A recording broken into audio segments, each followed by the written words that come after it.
금요일의 과학터치 시청자 여러분 반갑습니다. 저는 진행을 맡은 부산과학기술협의회 강사 장은진입니다. 과학으로 만나고 소통하는 금요일의 과학터치를 통해 오늘 또 여러분의 과학 호기심은 채우고 궁금증은 해결하는 시간 되시길 바랍니다. 현재 채팅창 상단에 방명록 링크가 게시되어 있습니다. 저희 매회 방명록 받고 있는 거 아시죠? 오늘 또 방명록을 남겨주신 분들 중 추첨을 통해 30분께 베이커리 교환권 기프티콘 보내드리는 이벤트도 함께 진행 중입니다. 그리고 금요일의 과학터치 만족도 조사 실시하고 있습니다. 더 나은 금요일의 과학터치를 위해 여러분의 참여와 고견 남겨주시길 부탁드립니다. 오늘은 본강연 18번째 시간입니다. 이 시간에는 이슬람 과학과 한반도의 교류란 주제로 부산외국어대학교 윤용수 교수님께서 강연해 주시겠습니다. 교수님 강연 도중 궁금한 점은 유튜브 채팅창에 질문 올려주시면 질의응답 시간에 교수님께 여쭤 여러분의 궁금증을 풀어드리도록 하겠습니다. 또한 질문에 채택되신 분들께도 저희가 기프티콘 보내드리고 있는 거 여러분 다 아시죠?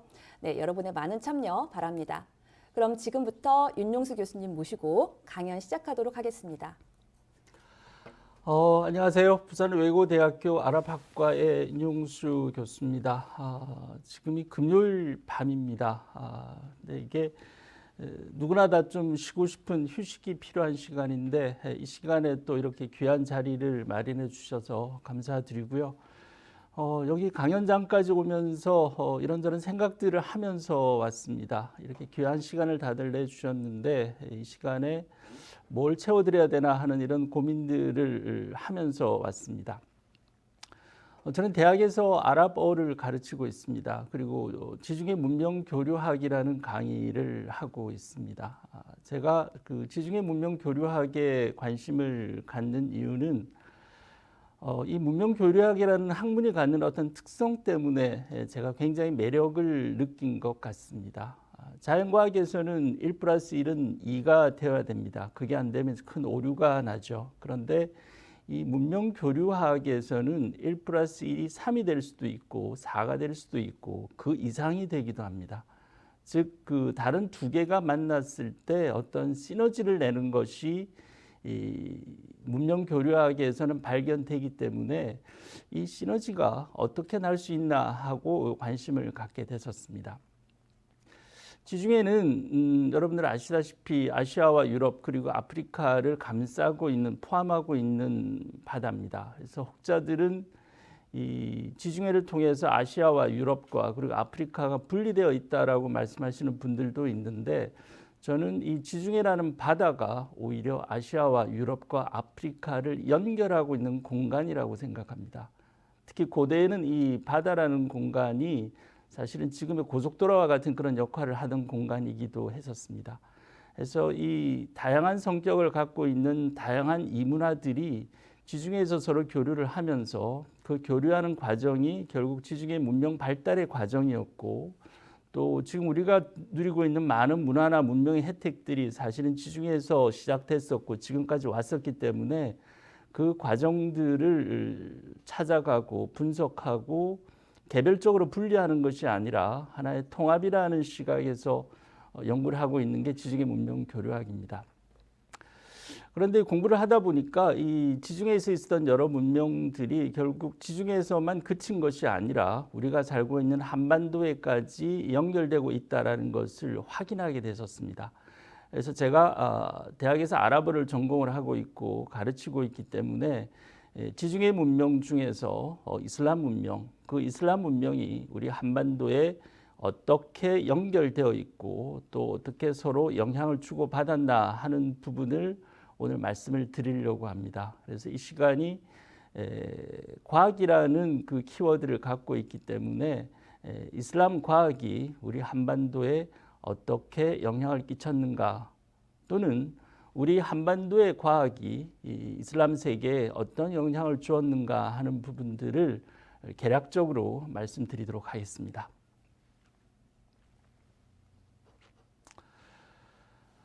그래서 오늘은 이슬람 세계와 문명에 대해서 개략적으로 말씀을 드리겠습니다. 사실 저 이슬람 세계와 문명이라는 저 타이틀이 굉장히 큰 타이틀입니다. 저걸로 몇 년을 강의할 수 있는 컨텐츠인데 오늘 우리가 그럴 수 있는 상황은 아니기 때문에 이슬람 세계와 문명에 대한 대략적인 말씀을 드리고 한반도와 이슬람 세계의 교류가 어떻게 이루어졌고 그리고 이슬람 과학이 한반도로 어떻게 전래되었는가 하는 부분에 대해서 대략적으로 말씀을 드리겠습니다.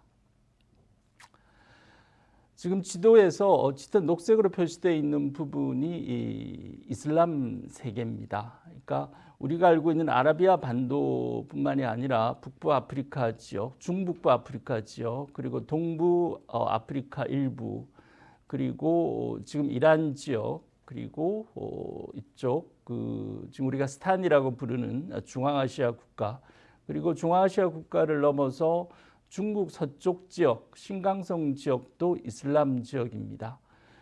그리고 이쪽 동남아시아 지역, 특히 인도네시아 같은 경우는 세계에서 이슬람 인구, 무슬림이라고 하죠.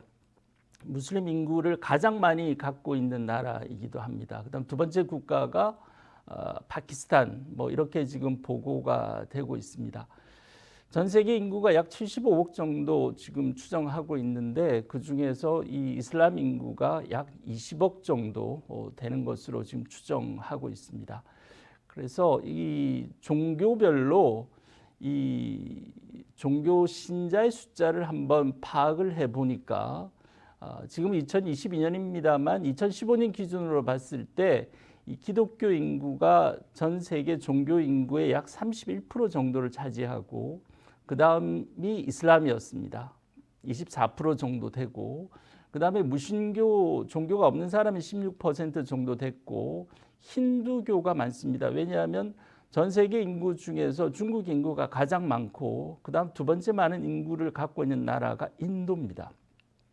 그래서 인도의 대표적인 종교가 힌두교죠. 그래서 힌두교가 많고 불교 뭐 이렇게 지금 종교의 분포가 되고 있는데 이 각 종교별로 그 종교의 그 신도수가 증가하는 추이라는 게 있습니다. 그래서 그 추이를 적용을 해서 약 50년 뒤에는 어떤 현상이 나타날까 하고 조사를 해보니까 오른쪽에 나와 있는 2060년경으로 추정이 되는데 역시 기독교가 32%라고 포함이 되어 있는데 지금 2015년 기준도 마찬가지고 2060년 기준도 매한가지인데 이 기독교에는 천주교와 그 신교가 즉 구교와 신교가 합쳐져 있습니다. 이렇게 요즘 말로 하면 기독교와 천주교가 가톨릭이 합쳐져서 31% 32%의 퍼센테이지를 갖고 있는데 저거를 이제 가톨릭과 기독교로 분리를 해버리면 지금도 아마 전 세계에서 가장 많은 그 종교 인구를 갖고 있는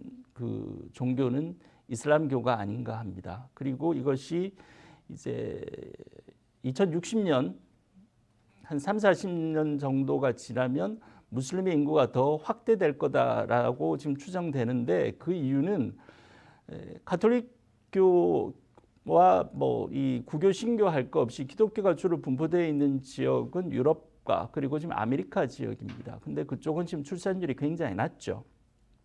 출산율이 점점 떨어지고 있는 상황입니다. 안타깝게도 우리나라는 지금 세계 최고의 저출산 국가이기도 하고요.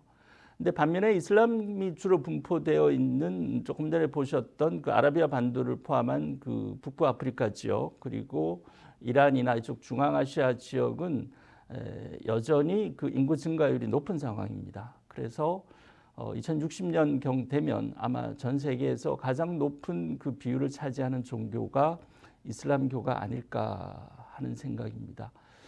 얼마 전에 나온 보도를 보니까 현재 우리나라의 무슬림 인구는 약 4만에서 5만 명 정도 추정된다고 합니다. 지금 우리나라 인구가 한 5천만 정도 추정을 한다면 1,000명에 1명 정도가 이제 무슬림 이슬람교, 이슬람을 믿는 무슬림 인구다라고 볼 수가 있죠. 그래서 아직까지 우리나라에서 이슬람교, 무슬림의 인구는 굉장히 미미한 수준입니다만 이 한반도를 일단 벗어나면 이슬람교의 영향력이 굉장히 크다라는 것을 우리가 느낄 수가 있고 또 이미 우리가 지금 지구촌이라고 불리는 글로벌 시대에 살고 있습니다. 그래서 전 세계 인구 중에 적어도 4명 중에 1명 이상이 무슬림이라고 본다면 글로벌 시대에서 이슬람에 대한 이해는 꼭 우리에게 갖춰야 될 하나의 또 필요 충분 조건이 아닌가 하는 그런 생각이 듭니다. 이슬람의 분포를 잠깐 말씀을 드리겠습니다. 조금 전에 지도에서 봤는데 지금 지도에서 나와 있는 것은 7세기부터 9세기 시대의 그 지중해를 중심으로 한 그 분포도입니다. 종교의 분포고 어떤 세력의 분포도라고도 볼 수가 있는데 이슬람교가 등장한 것은 7세기 초반에 등장합니다. 이슬람교는 무함마드라는 사람을 통해서 이슬람교가 만들어지는데 무함마드는 570년에 출생해서 632년에 사망을 합니다.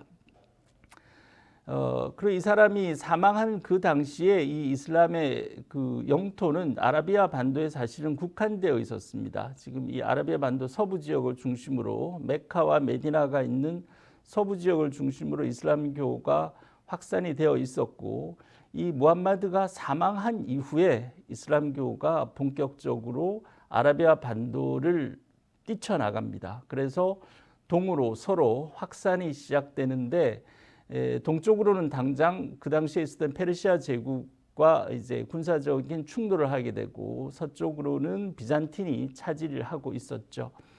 그런데 아시다시피 비잔틴과 페르시아는 오랫동안 서로 전쟁을 하고 있는 상황이었습니다. 당시 지중해와 아라비아 반도 그리고 서아시아 지역의 최고 강대국이라면 페르시아와 비잔틴을 얘기할 수가 있는데 이 두 나라가 두 제국이 서로 오랫동안 전쟁을 하다 보니 서로 지쳐 있는 상황에서 이 아라비아 반도에 이 이슬람으로 무장한 새로운 젊은 집단들이 영향력을 확장하기 시작합니다. 그래서 굉장히 빠른 속도로 이슬람의 이 영역이 확장이 됩니다. 그래서 동으로는 인접해 있던 페르시아, 지금의 이란입니다. 이란을 공격하고 그리고 계속 동진을 합니다. 동진을 하다 당시 이 중국에 있던 나라는 당나라였습니다. 이 당나라를 공격을 하죠. 근데 이 당나라와 이 이슬람 군대가 750년에 여기 우리가 알고 있는 그 탈레스라는 곳에서 지금의 그 카자흐스탄 지역입니다. 탈레스에서 두 군대가 서로 이렇게 대립을 합니다. 전투를 하게 되죠. 그래서 여기서 전쟁 승패 자체는 그 이슬람군이 승전을 하는데 더 이상 진격을 하지는 못합니다. 더 이상 동쪽으로 당나라로 쳐들어오지는 못합니다. 결국 이슬람의 이 동진을 탈라스에서 막아내는데 이때 탈라스에서 당나라 군사를 이끌고 지휘했던 장군이 고선지 장군이었습니다. 우리 고구려의 유민이었죠. 그래서 고구려가 이제 삼국 통일이 되는 과정에서 고구려가 멸망하고 난 이후에 많은 유민들이 이제 당나라로 유입이 되는데 그 당나라에 유입된 그 난민이라고 그래야 되겠죠. 난민 중에 한 사람이었던 고선지 장군이 당나라 군대를 이끌고 이슬람 군대를 막게 됩니다. 그리고 서쪽으로 계속 진군을 해서 이쪽 이집트, 지금의 리비아, 그리고 알제리, 모로코를 점령을 하고 이베리아 반도를 넘어갑니다. 이베리아 반도로 넘어가서 북진을 하다가 이 피레네 산맥에서 이제 그 멈추게 되죠. 저 피레네 산맥을 넘었더라면 아마 지금의 프랑스까지 그리고 이탈리아까지도 이슬람화되지 않았을까 하는 생각입니다. 그래서 이 무함마드가 사망한 것이 632년경인데 이렇게 넓은 영토를 차지하는데 소요된 시간이 불과 120년이었습니다. 그러니까 지금처럼 뭐 비행기를 타고 전차가 가는 그런 상황도 아니었고 낙타를 타고 전쟁을 하는 시기였습니다.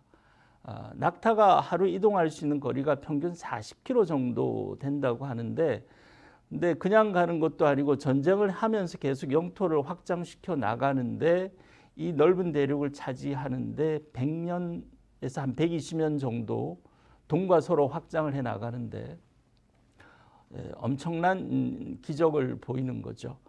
그래서 이 역사학자나 사회학자들에게 있어서는 이 100년이라는 짧은 시간에 이 사막의 베두인들이 도대체 어떤 에너지가 있었길래 이 짧은 시간 동안에 비잔틴 제국을 무너뜨리고 페르시아 제국을 무너뜨리고 이렇게 넓은 영토를 차지할 수 있었을까? 그 비밀은 무엇일까? 하는 것에 대해서 굉장히 많은 의구심을 갖고서 연구를 진행하고 있고, 그리고 사실은 더 놀라운 것은 이 당시에 이슬람화 됐던 지역, 그러니까 7세기 시작해서 9세기에 영토가 이렇게 확장이 되는데, 이때 이슬람화 됐던 지역들 중에서 지금의 스페인, 이베리아 반도만 제외하고는 지금도 이슬람의 영토는 남아 있다는 겁니다. 그러니까 아라비아 반도에 있던 일개 소수 유목민 부족들이 약 120년 동안 지금의 중앙아시아부터 그리고 북부 아프리카까지 점령을 했는데, 그때 점령된 사람들이 지금 1200년이 지난 지금까지도 이슬람 문화권으로 그대로 남아 있다라는 거죠. 그리고 이 이베리아 반도도 8세기에 이슬람 군대가 쳐들어가서 이슬람화를 시키고 지배를 하다 15세기에 물러납니다. 우리가 흔히 말하는 리콘케스타가 국토 회복 운동이 15세기에 완성이 되죠. 이사벨라 여왕이 이끌던 이제 그 가톨릭 군대가 저 이베리아 반도에서 이슬람 군대를 완전히 물리칩니다. 그리고 나서 이제 이베리아 반도는 다시 이제 가톨릭 세계로 돌아가는데, 이베리아 반도만 제외하고서 전 지역이, 우리가 지금 지도상에 보고 있는 이 거대한 지역이 이슬람권으로 남아 있기 때문에 이것이 과연 이슬람의 기적이라고 봐야 되지 않는가 하는 그런 주장들도, 그런 논쟁들도 제기되고 있습니다. 이렇게 전쟁을 하면서 영토를 확장을 하는데, 이 아라비아 반도에 살고 있던 아랍인들은 기본적으로 유목민들입니다. 그리고 이 아라비아 반도는 기본적으로 농경 생활이 굉장히 제한적입니다. 그러니까 티그리스강이나 유프라테스강 또는 나일강 주변에서는 일부 밀농사가 가능하지만 기본적으로 자립자족이 불가능한 문화권입니다. 생태 환경 자체가 그렇다라는 거죠. 때문에 기본적으로 농경을 통해서 작업자족이 불가능한 상황에선 사람들이 살아남을 수 있는 방법은 상업밖에 없었을 겁니다. 그래서 이 무슬림들이 이 상업 활동을 굉장히 활발하게 합니다. 그래서 우리가 알고 있는 지금 붉은색으로 표시되어 있는 부분은 흔히 말하는 우리가 실크로드인데, 실크로드뿐만이 아니라 해양으로도 진출을 합니다. 그래서 아라비아해를 넘어서 인도에 도달을 하고 계속 동진하면서 인도네시아를 포함한 동남아까지 진출을 하고, 더 동진을 해서 중국에까지 이 아랍 상인들이 도착하게 됩니다. 그래서 광저우나 수저우 같은 이런 중국의 해양 도시에 그 아랍인들이 정착을 하면서 자기들만의 정착촌을 만들어서, 요즘으로 말하면 아마 무역 특구라고 봐도 될 겁니다. 그런 그 무역 특구를 만들고 경제 특구를 만들어서 거기서 이 중국과 활발하게 무역을 교류를 합니다. 그러면 아시다시피 여기 지금 한반도가 있는데, 이 한반도는 역시 이 중국과의 교류가 굉장히 활발했던 걸 우리가 잘 알고 있습니다. 더군다나 신라 시대 때도 청해진 같은 곳에서 중국과의 교류가 굉장히 활발했었고, 중국 곳곳에 신라방, 그러니까 신라인들이 거주하는 정착촌이 만들어지면서 중국과 신라의 교류가 활발했던 건 우리가 역사적인 사실을 통해서 알고 있습니다. 그런데 이 신라방이 만들어지고 이 신라인들이 또는 고려인들이 이 중국의 정착촌을 만들고 나름 경제 특구를 만들면서 중국인들과 교류를 하는 그 지역에 아랍인들도 당연히 같이 섞여 있었다라는 거죠. 충분히 추정 가능한 사실입니다. 때문에 일찍부터 이 한반도, 우리의 조상들과 아랍인들과의 교류는 중국에서 있었을 것 같고, 그리고 이 아라비아 반도에서 아랍해를 거쳐서 벵갈해를 거쳐서 이 중국에까지 정착한 중국인들이 아랍인들이 한반도에 오지 않았을 아마 이유가 없을 겁니다. 우리도 자연스럽게 중국에 광저우 같은 곳에 또는 수저우 같은 곳에 교역단을 보냈던 것처럼 이 중국 상인들과 함께 이 아랍 상인들도 우리 한반도에 왕래가 빈번했었다라는 것을 우리가 추정할 수 있는데, 이 추정은 단순한 추정이 아니라 우리 역사적인 기록물을 통해서 이 아랍 상인들이 또는 아랍인들이 한반도에 언제 왔었는가 하는 것들을 우리가 발견할 수가 있습니다. 우리 문헌 속에 나타난 아랍입니다. 아마 이 해초의 왕 오천축 국전은 잘 아시고 계실 겁니다. 해초는 신라의 고승이죠. 그런데 이 불교가 인도에서 시작이 됐었기 때문에 이 불경을 구하기 위해서 천축국을 가게 됩니다. 천축국은 지금의 인도입니다.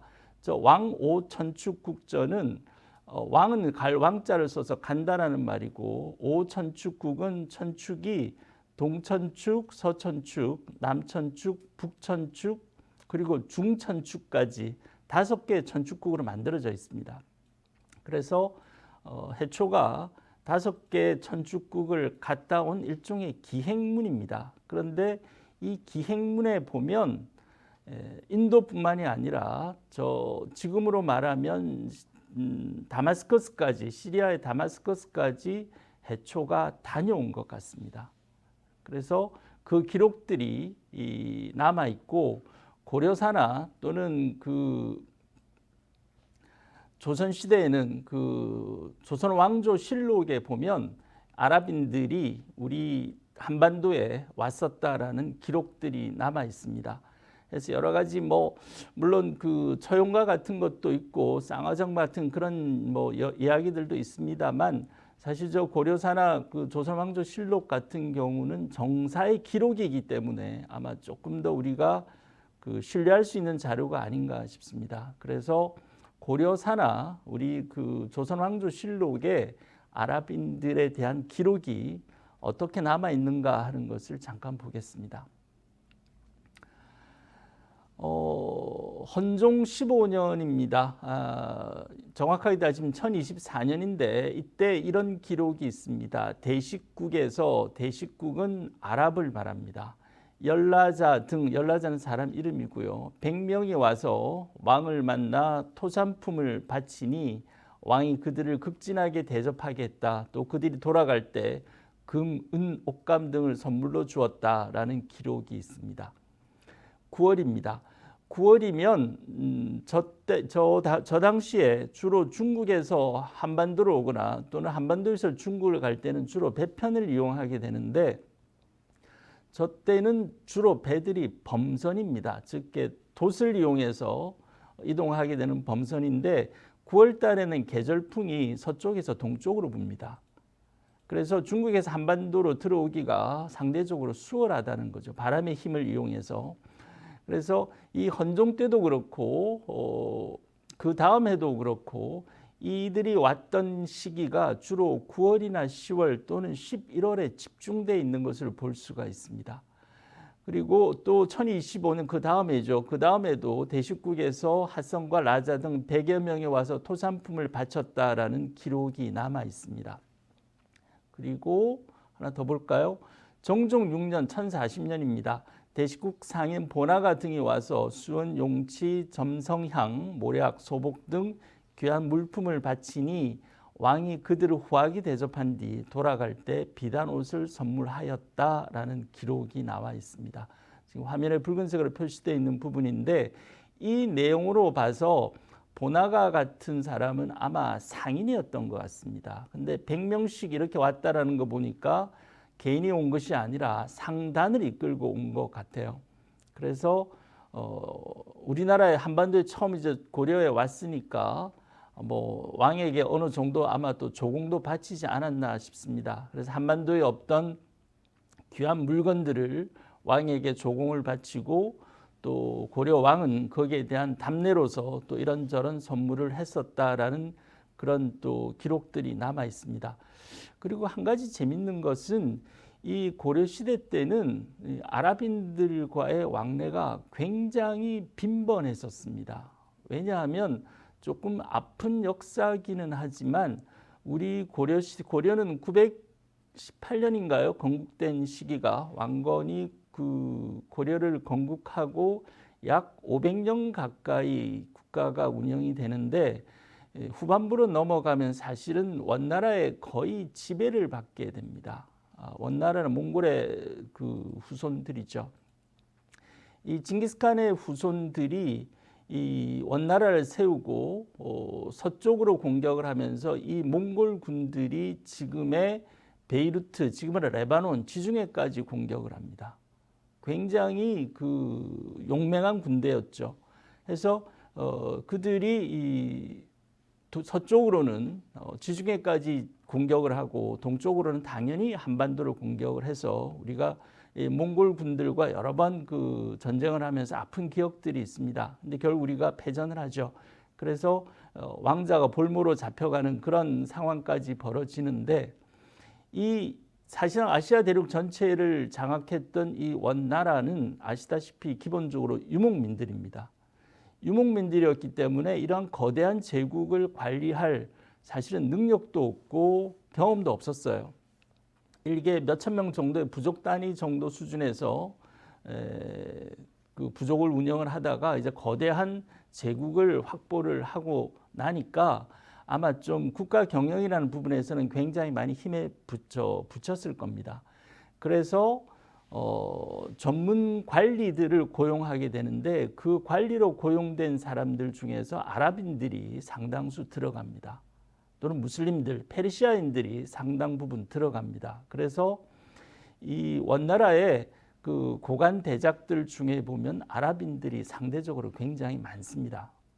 페르시아인들도 있었을 것이고, 그래서 그들이 이 고려에도 일정 부분 영향을 미치게 되고 또 실제로 고려의 내정을 간섭하는 그런 사건까지도 일어나게 됩니다. 결국 그 말은 무슨 말이냐 하면 아랍인들 내지는 무슬림들이 한반도로 대규모로 이주를 했을 가능성이 있고 무슬림들은 일단 이주를 하게 되면 정착을 하면서 가장 먼저 만드는 게 그들의 이슬람 사원을 만듭니다. 지금도 이슬람의 도시의 구조를 보면 도시의 정중앙에 있는 것은 이슬람 사원입니다. 이슬람 사원을 중심으로 시장이 만들어지고 그리고 그 시장 외곽에 관청이 들어서고 그리고 이제 주거 단지가 들어섭니다. 그게 이슬람 도시의 하나의 원형인데 이 고려 시대에 많은 무슬림들이 이 한반도에 들어왔으니까 당연히 그들의 이슬람 사원을 지었을 겁니다. 그 기록이 예궁이라는 이름으로 남아 있습니다. 그래서 고려 시대 개성에 예궁이 있었다라는 기록들이 있습니다. 그 말은 고려 시대에 이미 이 한반도에 이슬람 사원이 있었다라는 그런 의미이기도 하죠. 이 자료에서 또 한 번 우리가 더 확인을 할 수가 있는데 최초의 고려 무슬림으로 라마단이라는 사람이 등장합니다. 저 라마단의 무덤인데 지금 왼쪽 사진을 보면 청진선현고묘라고 쓰여 있습니다. 여기에는 청진고묘도라고 한자로 기록이 되어 있고 이 아래쪽 위쪽으로는 아랍어로 기록이 되어 있습니다. 청진이라는 말은 중국에 있는 이슬람 사원을 청진사라고 합니다. 고려에 있던 이슬람 사원을 예궁이라고 했던 것처럼 중국에 있던 그 이슬람 사원을 청진사라고 하는데 이 무슬림들의 무덤입니다. 이슬람에서는 화장을 하질 않습니다. 기본적으로 나중에 기독교처럼 나중에 어떤 심판의 날에 전부 심판을 받아야 되기 때문에 일단 사람이 죽더라도 매장을 하고 나중에 심판의 날에 다시 이제 그 부활하기 위해서는 육신이 남아 있어야 된다는 거죠. 그래서 화장을 하지 않고 전부 매장을 합니다.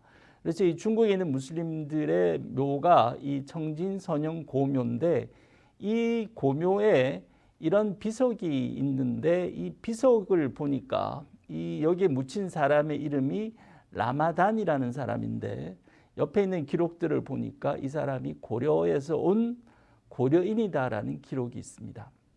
그러니까 이 사람의 이 무덤에 남아 있는 이 라마단이라는 사람의 그 생애를 보니까 1312년부터 1349년에 산 것으로 되어 있는데 저 시기는 고려 말에 해당합니다. 때문에 이 고려 시대에 이런 라마단, 이 사람은 관리였다고 합니다. 지방 관리였다고 하는데 이런 지방 관리들 중에서도 무슬림이 있을 정도로 고려 시대에 이미 이슬람이 한반도에 깊숙이 확산되어 있었다라는 것을 알 수가 있습니다.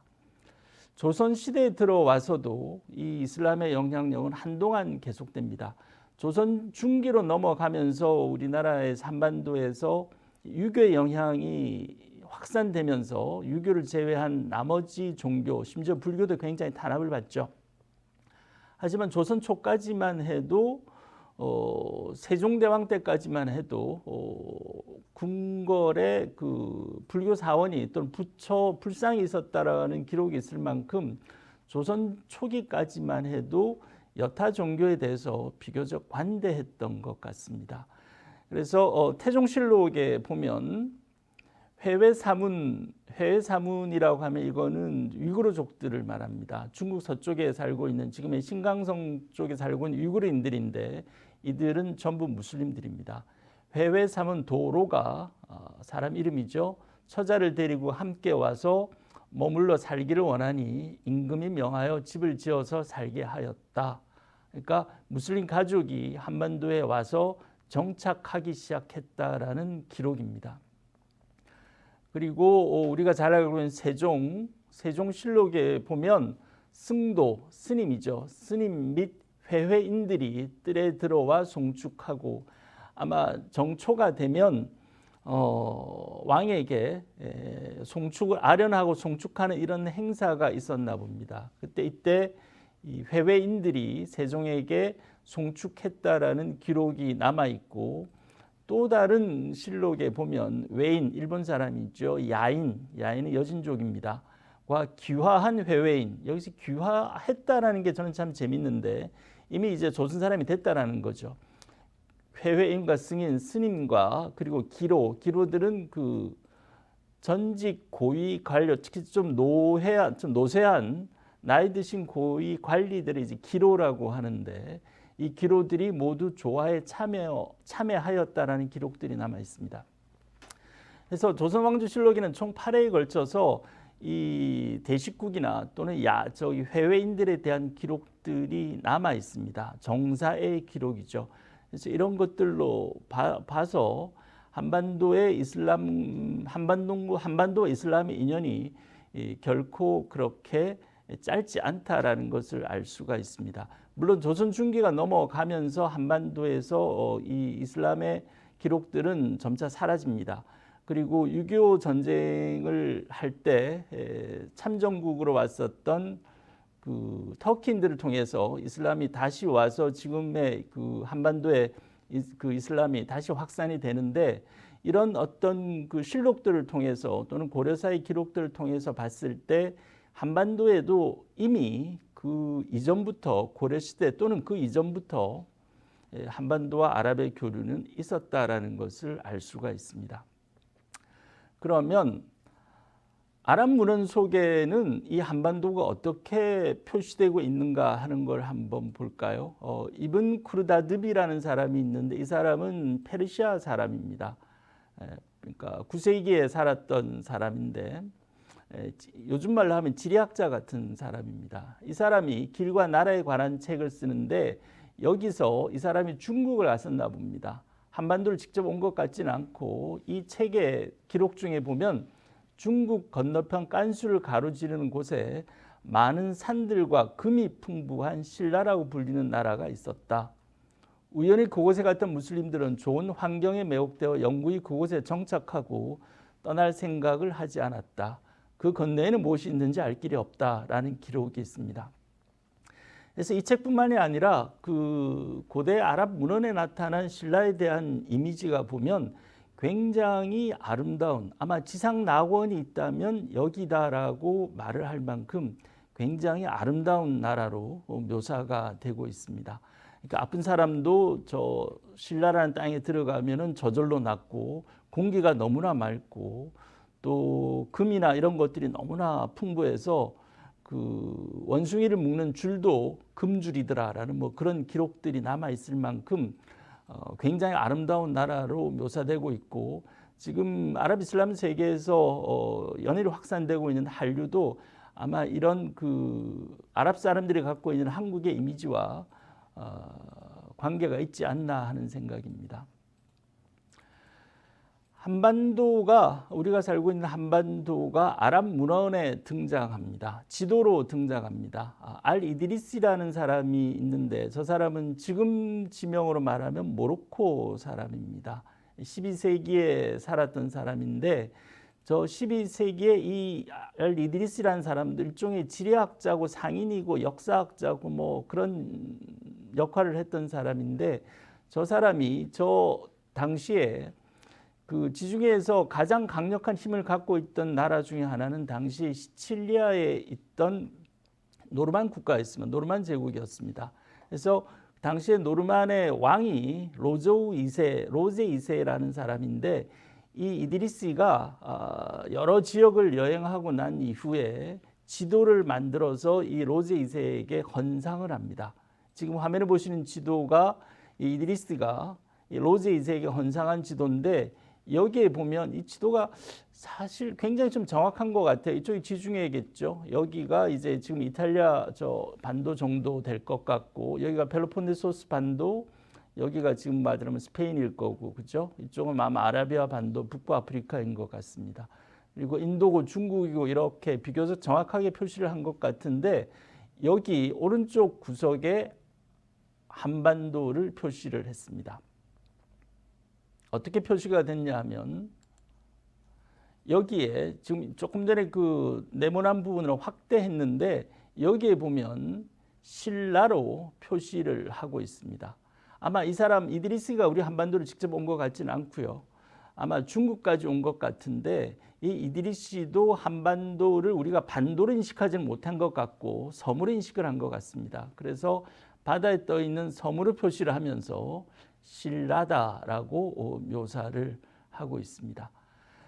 그러니까 이 이드리스가 12세기 사람인데, 유럽인들이 만든 지도에서는 약 14세기경에 한반도가 이제 꼬레아라는 이름으로 처음 등장합니다.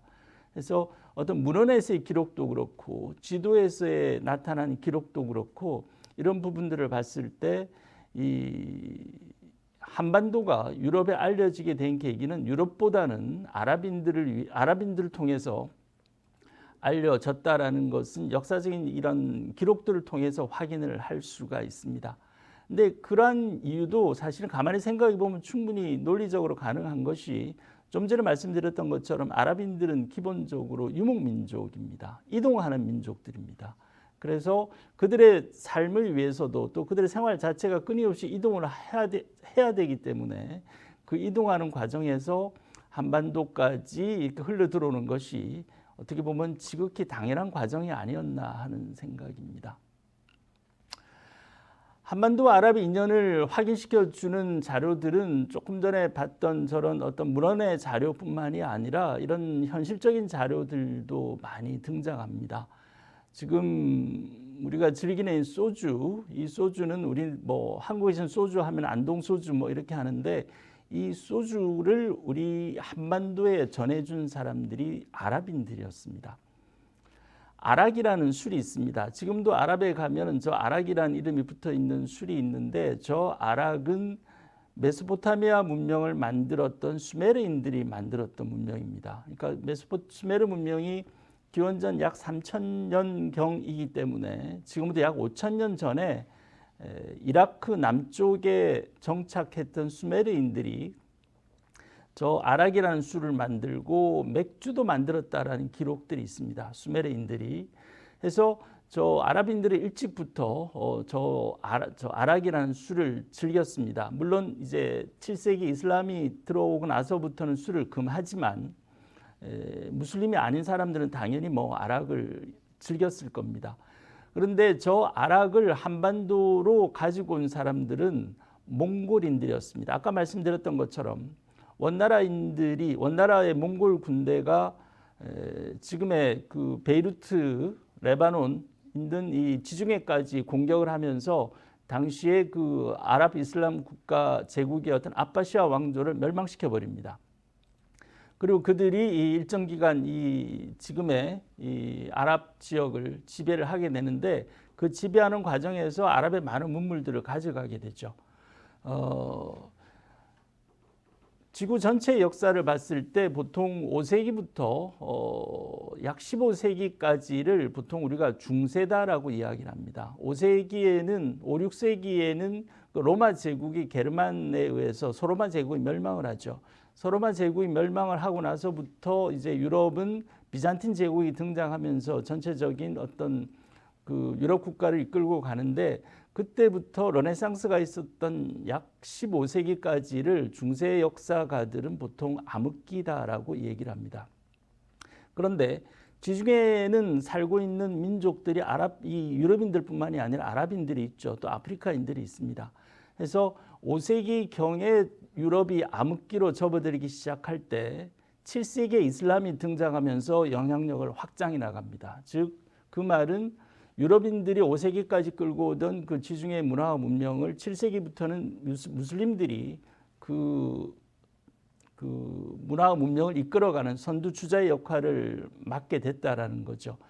그들을 주로 아랍인들에 의해서 이끌어가던 지중해 문명이 약 13세기 중반까지 계속됩니다. 근데 1258년에 몽골이 와서 이 아바시아 제국을 붕괴시켜 버리면서 이제 이 지중해에서 그 어떤 문화를 이끌고 문명을 이끌고 가는 주자는 아랍인들이 아니라 이제 투르크인으로 다시 바뀌게 되는데 어쨌건 그 당시에 이 몽골인들이 원나라의 후예들 징기스칸의 후예들이 이 아라비아 반도 아랍 국가 아바시아 제국을 공격을 하면서 여기서 아락을 가져갑니다. 여기는 술이 있구나 하는 걸 알고 가져가게 되죠. 그리고 그 양조법을 배웁니다. 그리고 그들이 배운 양조법을 우리 한반도에 전해줍니다. 물론 뭐 이 원나라가 한반도에 소주를 만드는 것을 전해주고 싶어서 전해준 것은 아니고 이 원나라가 일본을 공격하기 위해서 이제 한반도로 내려오게 됩니다. 근데 내려오면서 이들이 원체도 술을 좋아하다 보니까 가죽 주머니 같은 곳에 이 아락을 가지고 다녔다고 그래요. 그러면서 마시기도 하고 했었는데 그 과정에서 이제 중요 그 원나라 일본 정벌을 위한 원나라 군대의 주요 주둔지가 개성이었고 안동이었고 그리고 제주였습니다. 그래서 특히 안동에서 이들이 장기간 그 주둔을 하면서 이 아락을 만드는 방법을 전수를 한 것 같습니다. 그래서 그 기술을 이어받은 게 안동 소주다라는 거죠. 그래서 우리가 마시고 있는 이 소주는 사실은 원나라를 통해서 들어온 아랍의 아락을 그 기원으로 하고 있다라고 할 수가 있습니다. 근데 이것을 사실 제가 좀 확인하고 싶은 것 중에 하나가 지금도 개성에 가면 북한이기 때문에 지금은 갈 수가 없는데 개성에 가면 이 소주를 아락이라는 이름으로 부르고 있다라고 합니다. 그래서 빠른 시간에 통일이 되면 한번 확인을 하고 싶다라는 그런 좀 욕심이 있습니다. 그래서 이런 소주도 결국 아랍과의 관계에서 만들어진 것이고 지금 또 보시면 우리 그 전통적인 농악 악기 중에서 태평소가 있습니다. 이 태평소는 페르시아인들이 사용하던 수르나와 거의 같습니다. 그래서 수르나를 가져와서 태평소로 개량해서 쓰고 있는 것이고 조선 시대에 들어와서는 아랍인들의 어떤 과학이 이슬람 과학이 한반도에 굉장히 큰 도움을 줍니다. 아시다시피 이 조선이라는 나라는 명나라를 황제국으로 모시고 있었고 그 명나라의 사실상 그 속국이었습니다. 모든 내정 간섭을 다 받고 있는 상황이었죠. 그런데 이 명나라 황제들이 절대로 그 동서남북의 오랑캐들에게 허용하지 않은 것이 한 가지가 있었습니다. 그건 천체를 관측하는 기술이었습니다. 즉 하늘을 관측하는 천체를 관측하는 기술은 황제만의 고유한 권한이었다라는 거죠. 그래서 중국에서 만세력을 만들고 그들의 달력입니다. 절기가 들어가 있는 달력을 만들어서 그것을 조선을 비롯한 주변 그 나라들에 나눠주고 그걸로 이제 쓰게 하는데 중국에서 만든 달력이 만세력에 우리 한반도에 맞을 수가 없죠. 그래서 조선의 달력을 만들고 싶은데 이것을 만들었다가는 아마 명나라에서 당연히 노발대발하겠죠. 그래서 누구도 마음을 못 내고 있었는데 우리의 세종께서 도저히 이건 이대로 두고 볼 수가 없다라고 결정을 하시고 결심을 하시고 우리의 달력을 만들라라고 명을 내리십니다. 그러니까 정말 목숨 걸고 하는 거죠. 우리 한글 만들 때도 거대한 반란이 그 반대가 있었던 것처럼 이 달력을 만들 때도 굉장히 큰 저항이 있었는데 세종께서 아마 뚝심으로 밀어붙인 것 같습니다. 그래서 두 개의 그 달력과 관련된 서적을 만들어냅니다. 그것이 칠정산 내편이고 칠정산 외편입니다. 칠정산 내편은 중국의 만세력을 연구한 책이고 칠정산 외편은 아랍인들의 도움을 만들어서 무슬림들의 도움을 만들어서 낸 일종의 역법입니다. 그러니까 중국에서는 천문 관측 기술을 철저하게 보완을 했었기 때문에 중국을 통해서는 알 수가 없었고 이 천문 관측 기술에 대해서 특별한 노하우를 갖고 있던 사람들은 아랍인들이었습니다. 일찍부터 고대 오리엔트 문명 시대부터 아랍인들은 그러니까 아라비아 반도에 살았던 사람들은 천문 관측을 했었고 그때 이미 달력을 만들어서 사용하고 있었습니다. 그래서 그들은 달력을 만드는 것에 대해서 굉장히 많은 노하우를 갖고 있었기 때문에 그 기술들이 칠정산 외편을 만드는데 상당 부분 적용이 되었다라고 봅니다. 그리고 또 하나가 이 아스트로라베입니다. 아스트로라베는 고대 그리스에서 그리스인들이 하늘의 별자리를 관측하기 위해서 만든 게 아스트로라베입니다. 알다시피 그리스는 그 신화가 굉장히 발달된 나라입니다. 그래서 별에 대한 관심, 태양에 대한 관심, 천체에 대한 관심이 굉장히 많았기 때문에 저 천체 관측 기구로서 아스트로라베를 만들고 저 아스트로라베가 이제 아랍 이슬람 세계로 넘어옵니다. 근데 이 아랍 이슬람 세계에서는 지금도 마찬가지입니다만 무슬림들이 예배를 할 때는 반드시 메카를 향해서 하게 되어 있습니다. 그런데 동서남북 어딘지를 모르잖아요. 메카를 향해서 기도를 해야 되는데 메카가 어디 있는지를 모르니까 저런 어떤 방향을 측정해 주는 기구가 필요했을 겁니다. 그래서 저 아스트로라베를 그리스에서 수입을 해서 자기네들이 메카의 방향을 찾는 기구로 활용을 하고 또 이슬람의 관습 중에 한 가지는 하루에 5번 무조건 예배를 합니다. 지금도 그 전통은 지켜지고 있는데 그 예배하는 시간이 정해져 있어요. 일출 시간, 일몰 시간, 정오 뭐 이렇게 정해져 있기 때문에 그 시간을 파악하기 위해서라도 저런 일종의 시계가 필요했던 거죠. 그래서 저 아스트로라베가 이슬람 시대에 굉장히 발달을 합니다. 종교적인 이유가 있는 거죠. 그리고 저 아스트로라베가 지금 오른쪽에 있는 사진인데 이거는 우리나라판 아스트로라베입니다.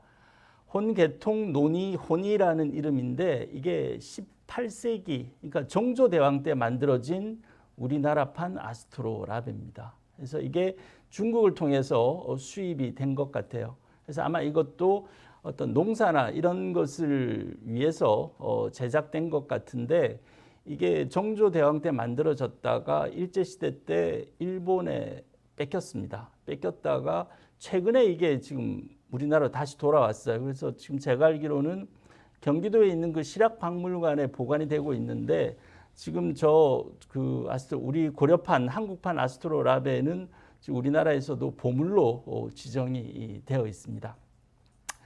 그래서 짧게 봤습니다만 한반도와 아랍은 일찍부터 굉장히 많은 관계와 교류를 하고 있었고 구체적인 어떤 뭐 과학이랄까요 그런 면에서도 소주나 달력이나 저런 천문 관측 기구를 만드는 데 있어서 음으로 양으로 알게 모르게 아랍인들의 도움을 많이 받았다라는 것을 우리가 실증적인 사실로 확인할 수가 있습니다.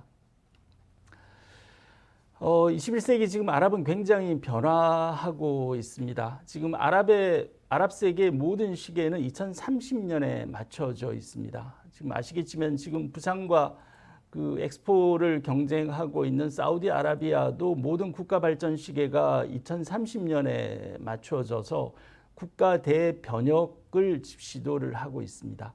아랍하면 우리가 늘 석유를 생각하는데 이런 석유 같은 화석 연료는 언젠가는 고갈될 겁니다. 학자에 따라 조금 주장은 다르지만 길어본들 200년 안에는 화석 원료가 고갈될 거라고 보고 있기 때문에 지금 주요 산유국들의 모든 걱정은 화석 연료가 고갈된 이후에 국가 경영을 어떻게 할 거냐 하는 것에 맞춰져 있습니다. 그래서 그 첫 번째 시작이 지금 2030 국가개발 프로젝트에 맞추어져서 거대한 변화를 하고 있는 게 현재 아랍 세계입니다. 그래서 우리가 생각하고 있는 이런 막연한 일반적인 느낌, 즉 모래가 있고 낙타가 있고 황량한 사막이 있는 이런 아랍의 모습이 아니고 하이브 테크놀로지를 갖춘 세계 최고 수준의 국가로 도시로 변화하고 있는 것이 21세기 지금의 아랍이기 때문에 아랍 이슬람 세계에 대한 관심도 좀 더 필요하지 않나 하는 말씀을 드리면서 오늘 강의를 마치도록 하겠습니다. 감사합니다. 네, 교수님 너무 강연 감사합니다. 교수님 오늘 강연 계속 올라오는 도중에 질문이 굉장히 많이 들어왔어요. 근데 교수님 그 질문들이 바로 그 다음에 교수님이 그 질문에 대한 답변을 주시는 그런 게 되게 여러 번 있었던 것 같아요. 그래서 그 교수님 강연에 나오지 않았던 질문들 위주로 좀 드려보도록 하겠습니다. 희제이님 질문 주셨습니다.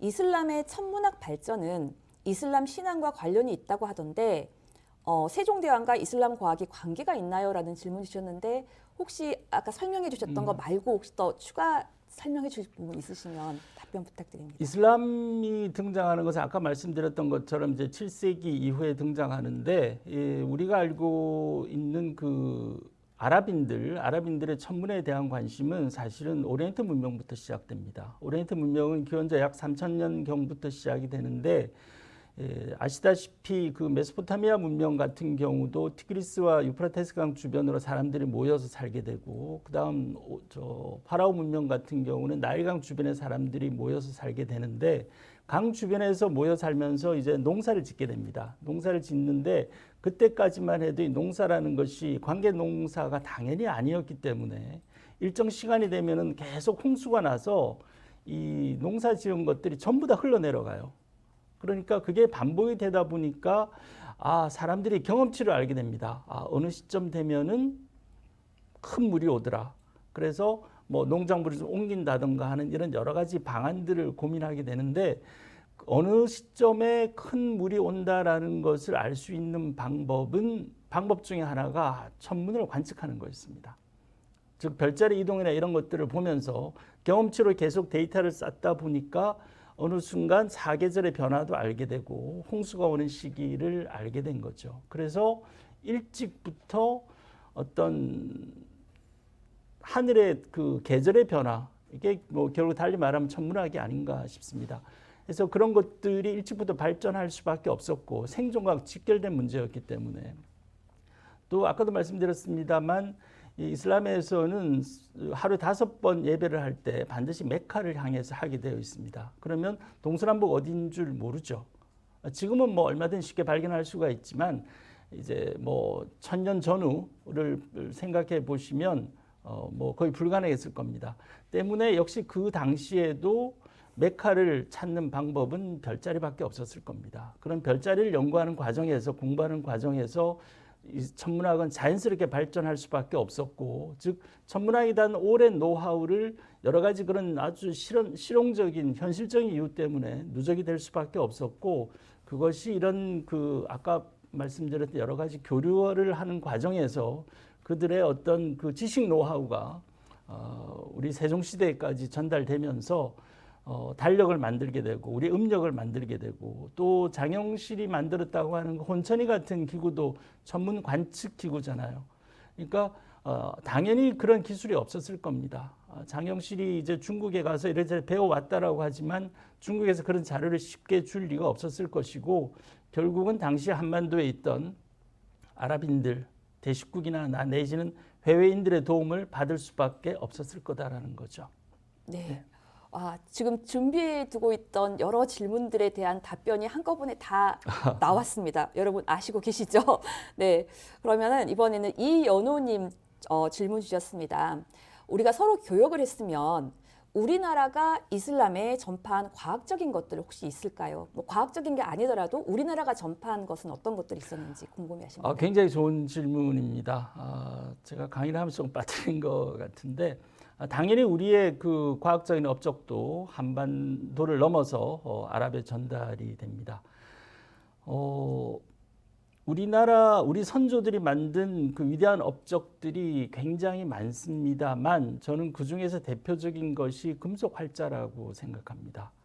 금속 활자는 불과 한 100여 년 전까지만 해도 독일의 구텐베르그가 금속 활자를 만들어서 그걸로 성경을 찍은 것이 최초의 금속 활자본이다라고 알려져 있었는데 그 구텐베르그가 만든 금속 활자보다도 약 80년 전에 우리나라 한반도에서 직지심체 요절이 만들어집니다. 그게 출판이 됐어요.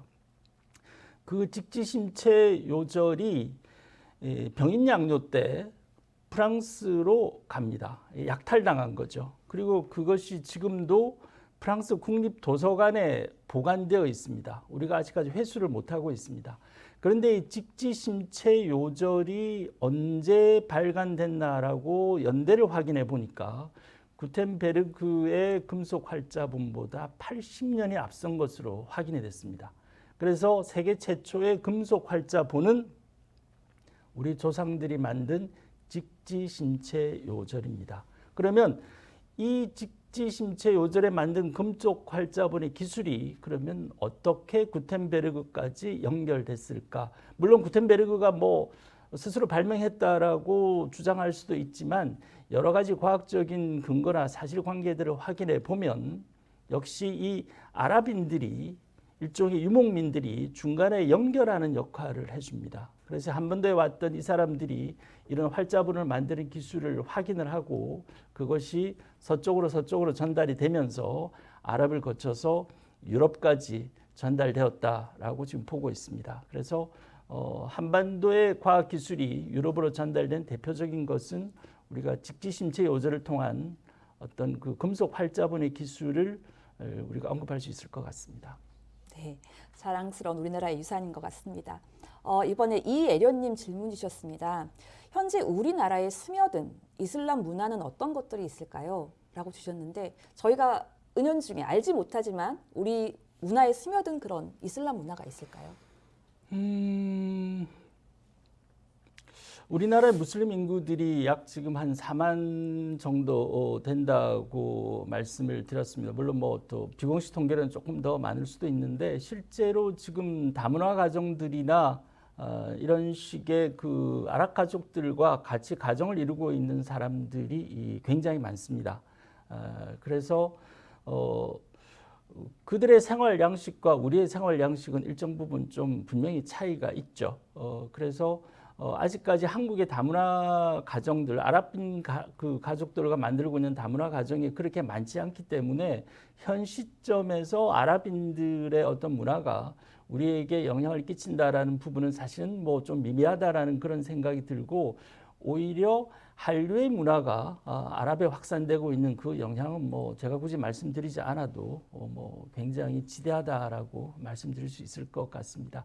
근데 앞으로 점점 더 무슬림 인구가 더 확산이 되고 하면 아마 그들의 문화도 자연스럽게 한반도에 녹아내리지 않을까 생각은 하고 있습니다. 네. 이번에 이제 마지막 질문을 드리도록 하겠습니다. 교수님의 전공이 아랍어라고 들었어요. 네. 그래서 교수님 학과에서는 어떠한 공부를 하고 또 어떠한 진로를 가질 수 있는지 좀 궁금해 하셨습니다. 네, 감사합니다. 지금 전국의 아랍 지역, 아랍학을 강의하고 있는, 개설되어 있는 대학은 5개 대학이 있고요. 저희 부산 경남권에는 저희 대학이 유일합니다.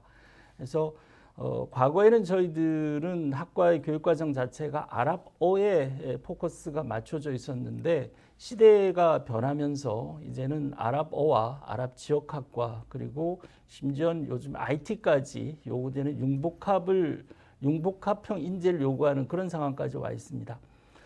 그래서 정부에서 2018년부터 특수외국어 교육진흥법이라는 것이 발의가 돼서 지금 시행이 되고 있는데 이 특수외국어 중에 아랍어가 포함이 되어 있고 저희 대학이 우리나라 교육부로부터 특수외국어 중에서 아랍어 교육을 위한 전문 기관으로 지정이 되어서 예산 지원을 받고 있습니다.